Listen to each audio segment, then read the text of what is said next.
According to a story published by The Independent in the UK, former BAT worker now turned whistleblower Paul Hopkins claims NARC-Kenya leader Martha Karua received £50,000.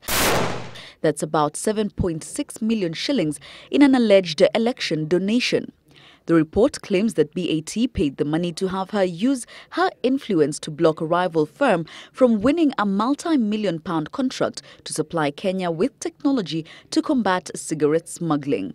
The report claims that in return for the alleged donation to Karua, BAT obtained confidential documents outlining the 10 billion shilling 5-year contract designed for the technology.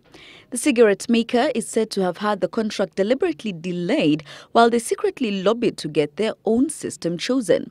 The story links Mary Mukindia, a former advisor and fundraiser for Karua's campaign, to the saga.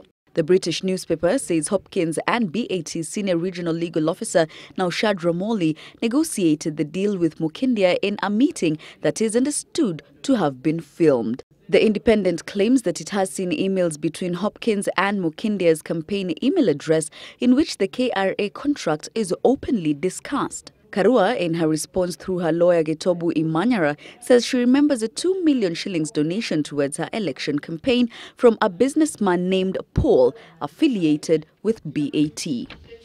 She says she, however, never discussed the award or influence of contracts, whether at KRA or any other government entity, with Paul or anyone else.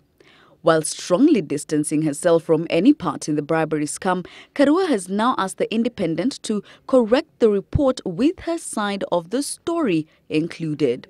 Hopkins is responsible for blowing the whistle of the illicit tobacco trade in East and Central Africa after 13 years of working for BAT. By his own admission, he says bribery was the cost of doing business in Africa. I was a commercial hitman. My job was to ensure that the competition never got a breathing space.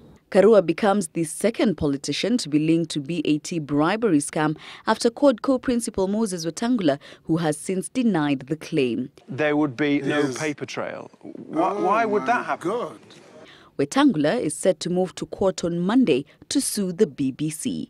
Jackie Maribe, Citizen Weekend.